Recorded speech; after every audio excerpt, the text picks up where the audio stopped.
The year was 1888. London's East End was a place of shadows and cold. A thick, yellow fog often covered the streets, making everything dim and unclear. In Whitechapel, gas lamps struggled to light the narrow alleyways. The air was heavy with many smells: coal smoke, wet garbage, and cheap gin. Poor people lived here, close together in old, broken buildings. Life was hard, and hope was often scarce. Night brought more darkness and more danger. Footsteps echoed on wet cobblestones. A cold wind blew, carrying whispers through the slums. Every shadow seemed to hide something evil, a silent observer in the dark. People hurried home, pulling their thin coats tight. They felt a growing fear, a sense that something terrible was happening, just out of sight. A hidden threat moved through these very streets. No one knew who this threat was. They did not know his name, his face, or where he came from. But soon the world would know a name that would echo through history: Jack the Ripper. This person would commit terrible, bloody murders, becoming the most infamous serial killer the world had ever known. The victims were women living hard lives in these poor parts of London. Their lives were difficult, and their violent deaths would shock everyone. This is a story about those dark days in London. It is about the fear that gripped a city and the police who searched for answers. It is about the brutal crimes that happened one after another, leaving a trail of terror. But more than just a tale of murder, this is a story about a great, dark mystery. It is a puzzle that has never been solved, even after more than 100 years. Who was Jack the Ripper? Why did he do these terrible things?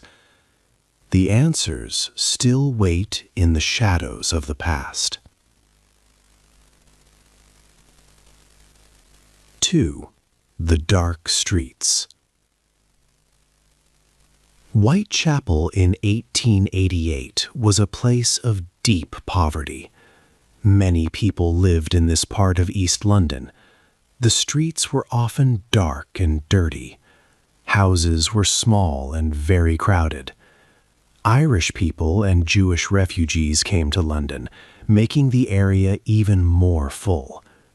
By 1888, about 80,000 people lived in Whitechapel, and there was not enough for everyone. Life was very hard. Many people could not find good work. 55% of children born in the East End died before the age of 5. Robbery, violence, and drinking too much alcohol were common problems. Because there was no money, many women had to work on the streets to survive. In October of that year, London's police knew there were about 62 brothels and 1,200 women working as prostitutes in Whitechapel. Every night, thousands of people slept in common lodging houses. About 8,500 people stayed in 233 such places.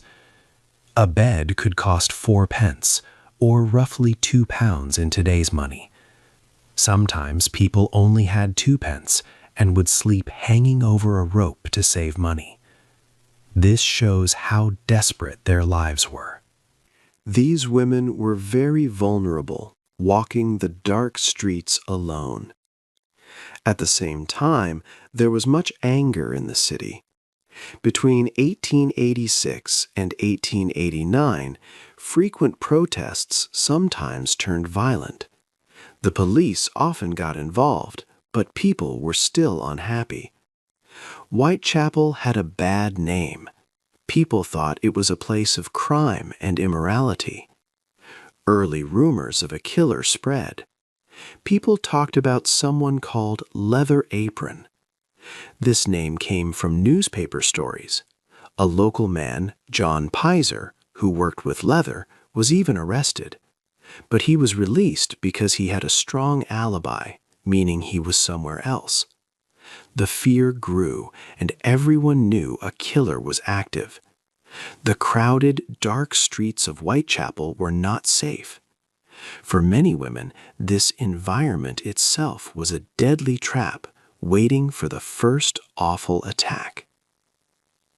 3. The first killings.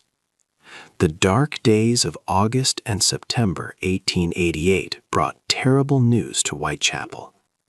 The first of the brutal murders happened on August 31st. A woman named Mary Ann Nichols was found in Bucks Row, a street in Whitechapel. It was very early in the morning, around 4 o'clock. She was lying on the ground, dead. Her body showed a shocking crime. Her throat had 2 deep cuts. One of these cuts went almost all the way through her neck. Her lower stomach was also cut open with a long, rough wound, and some of her inside organs could be seen. There were also other cuts on her stomach.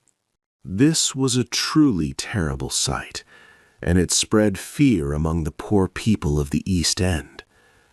The police began to look for answers, but they had very little to go on. Just 1 week later, on September 8th, the violence grew worse. Another woman, Annie Chapman, was found dead. Her body was discovered around 6 o'clock in the morning in the yard of a house on Hanbury Street in Spitalfields. This quick second murder made people even more afraid. It showed that the killer was not stopping. Annie Chapman's murder was even more violent than the first. Her throat also had 2 deep cuts, just like Mary Ann Nichols. But this time, her stomach was cut completely open. The killer had moved parts of her body. A piece of her stomach skin was placed on her left shoulder. Some of her small organs were on her right shoulder. The killer also took out some of her inside organs, including her uterus and parts of her bladder. This increase in violence and the removal of organs puzzled the police. It suggested that the killer might have some knowledge of the human body, perhaps like a doctor or a butcher. The murderer was becoming bolder and more brutal with each attack. The community was gripped by terror, and everyone wondered who this cruel killer could be. People in London were now very scared, knowing a dangerous killer walked their streets, growing more daring with each dark night. 4. 2 deaths in one night. The early morning hours of Sunday, September 30th, 1888, brought more horror to London. This night would become known as the double event. The killer attacked 2 women within a very short time, just an hour apart. Elizabeth Stride was the first victim found. Her body was discovered around 1 o'clock in the morning. It was in Dutfield's Yard, a small alley near Berner Street in Whitechapel. Her throat was cut very deep. It was one clean cut that ended her life quickly. But there were no other wounds on her body. No organs were missing, unlike some victims before her. Police thought that someone might have stopped the killer. Perhaps he could not finish his usual brutal work. Many people had seen Elizabeth Stride earlier that night. She was with different men, but no one could agree on what the man looked like. This made it hard for the police to find a suspect. Just 45 minutes later, another terrible discovery was made. Catherine Eddowes was found dead in Mitre Square. This place was a short walk from Berner Street, but it was in a different part of London, the City of London.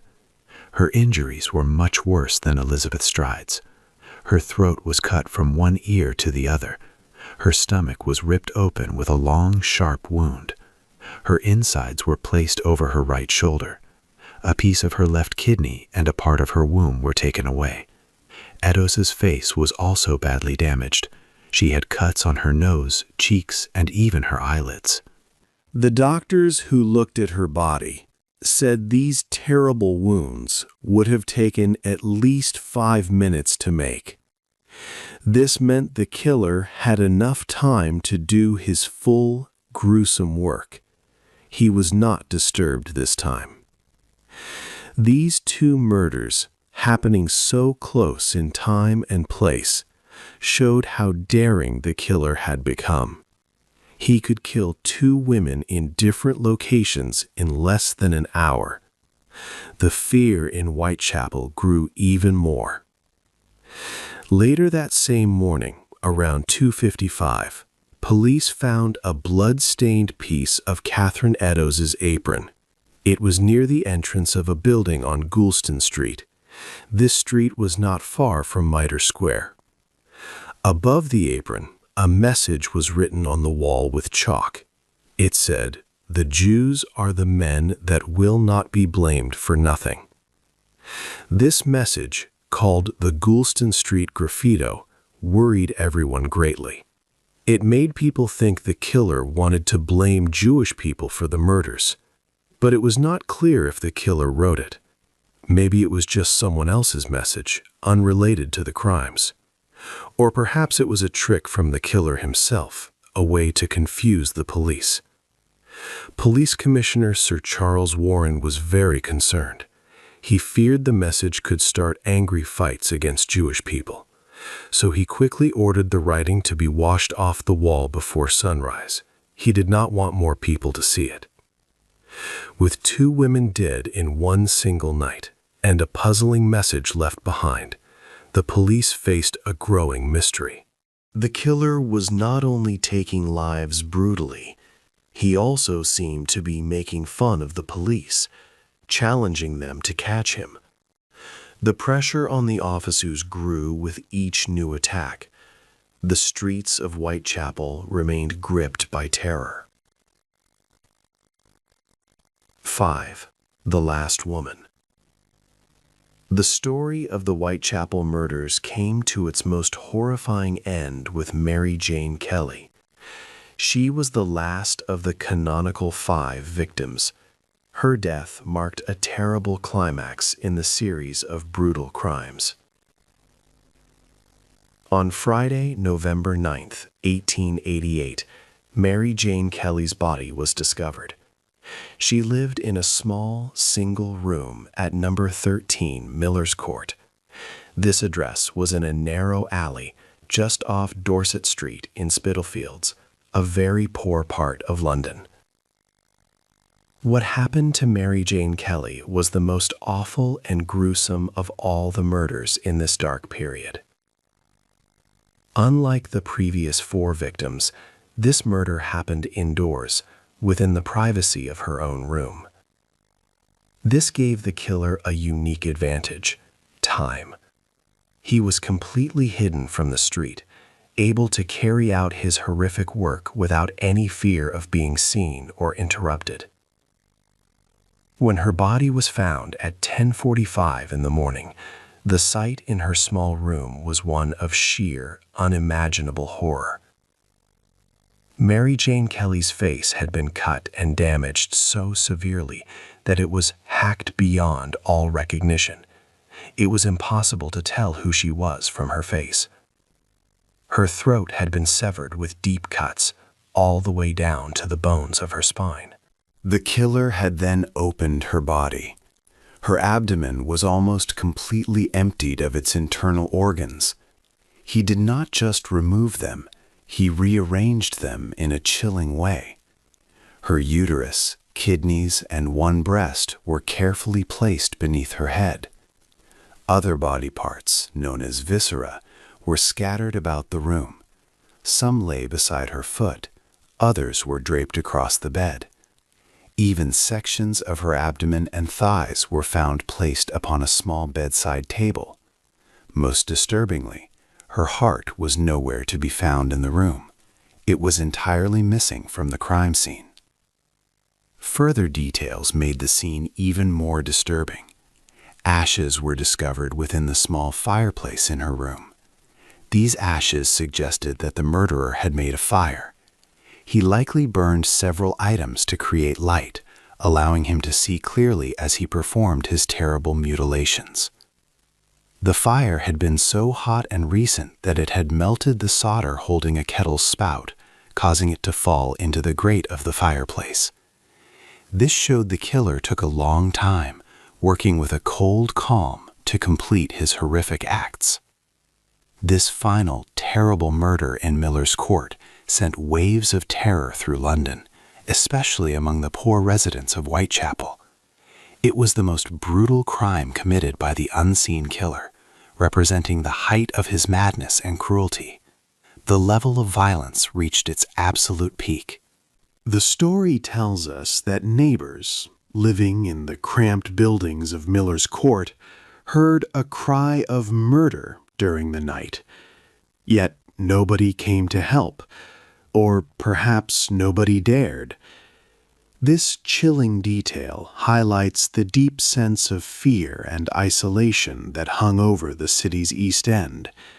In those crowded, desperate streets, people often felt alone, and the omnipresent terror meant that even hearing a scream might not make someone risk their own life. This pervading sense of isolation, combined with the extreme fear, was a dark and heavy burden for the people of London during this time, and the identity of the killer remained a terrifying mystery. 6. Letters to the police. After the terrible killings, police officers and newspaper offices got many letters. There were hundreds of these letters. Most were not real, or they did not help the investigation. However, 3 letters became very famous. They made the unknown killer known around the world. The first was called the Dear Boss letter. It was dated September 25, 1888. The Central News Agency received it and then sent it to Scotland Yard. At first, the police thought it was a trick. The writer of the letter claimed to be the murderer. He wrote that he would clip the lady's ears off. Later, when Catherine Eddowes was found dead, a part of her ear was cut. This made some people think the letter was real. In this letter, the writer first used the name Jack the Ripper. This name quickly became famous for the killer. But many people, including police officials, believed that journalists wrote these letters. They wanted to make their newspapers more popular and sell more copies. One journalist even said later that he and a colleague wrote them to keep the story exciting. Then came the Saucy Jackie postcard. It was sent on October 1st, 1888. The handwriting on this card was like the Dear Boss letter. It talked about the double event, which meant the 2 murders that happened on the same night. People thought it was strange that the writer knew these details. But the postcard was sent more than 24 hours after the killings. By then, the news was already in newspapers, and people in Whitechapel were talking about it, so anyone could have known the details. This postcard was also seen as a hoax, likely from a journalist. The third important letter was named From Hell. George Lusk, a man who led the Whitechapel Vigilance Committee, received it on October 16, 1888. This letter looked different from the others. The handwriting and style were not the same. Inside the package, Lusk found a small box. In the box was half of a human kidney. It was kept in alcohol. The killer had taken Catherine Eddowes' left kidney. The letter claimed the writer had fried and ate the other half of the kidney. This was a shocking detail. Doctors examined the kidney. They said it was human and came from the left side of a body. However, they could not say for sure if it was Catherine Eddowes' kidney. People still discuss if this kidney was really from a victim or just a cruel joke to scare people. Police tried to find out who wrote these letters. They showed copies of the Dear Boss letter and the postcard to the public. but no one recognized the handwriting. The Metropolitan Police Commissioner, Sir Charles Warren, believed the letters were all just hoaxes. He thought they were not from the real killer. These letters, real or not, helped to make the legend of Jack the Ripper grow. Who was the killer? The police investigation began immediately after the first murders in Whitechapel. A large team of officers worked hard, going house to house, questioning over 2,000 people. Police looked closely at more than 300 suspects and arrested 80. Key detectives like Frederick Aberline led parts of this important search. The City of London police also joined the hunt when one murder happened in their area.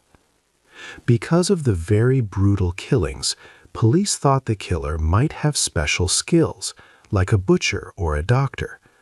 They checked the alibis of many local butchers and their workers. 76 shops were visited. However, no strong evidence was found. Even Queen Victoria wondered if the killer could be a butcher from a cattle boat, but this idea led nowhere. Later, police doctor Thomas Bond made an early criminal profile. He studied the 5 main murders, believing all were done by the same person. Bond thought the killer was a solitary man with strong, dark, violent desires. He believed the killer did not have advanced surgical skills. The women were probably lying down when murdered, and their throats were cut first, he concluded. Many suspects have been named over the years.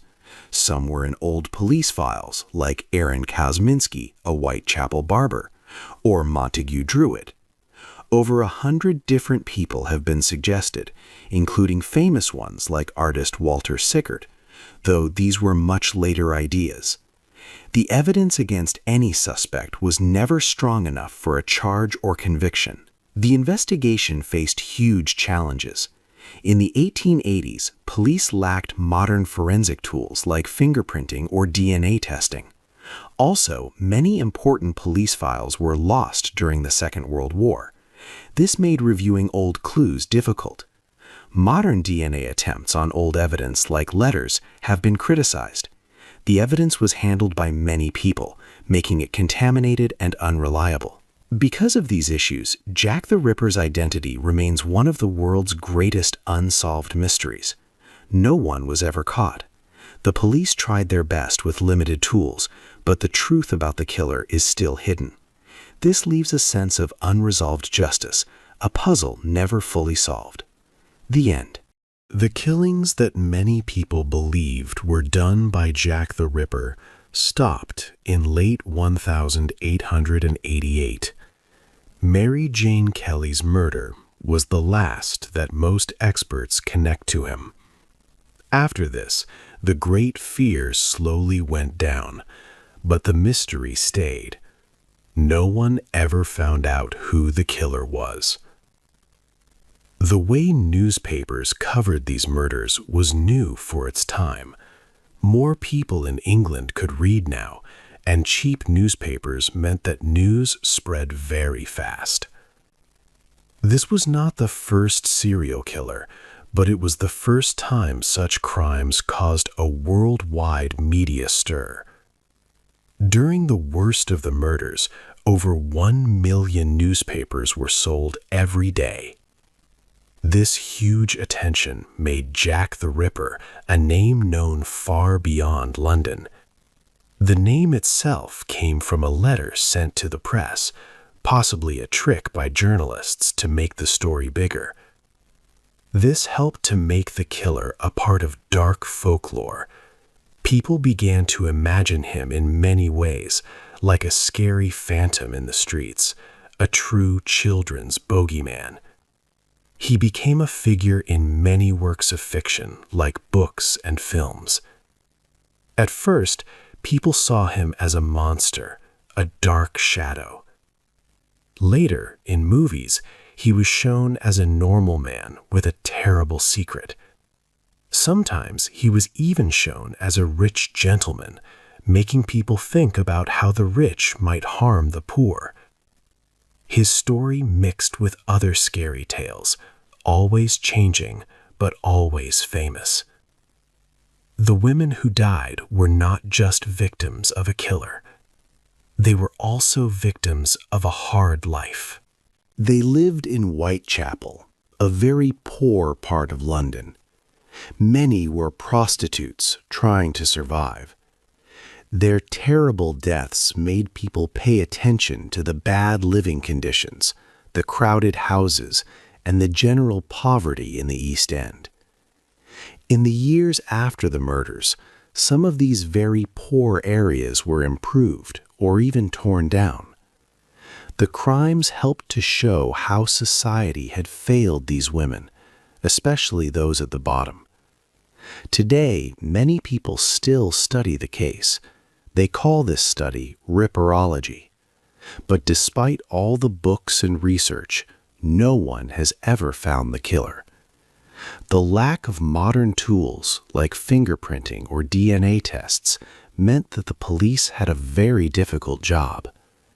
Over 100 suspects have been named over the years, but the truth remains a secret. The case of Jack the Ripper is one of the most famous unsolved mysteries in history. It continues to capture people's minds, almost 140 years later. What do you think is the most interesting part of the Jack the Ripper mystery? Hey there! Just a second before you go. If you learned something new today, please give this video a like, write your thoughts in the comments, and subscribe to the channel. It only takes a second, and it really, really helps to create even better English videos for you. Your support means the world.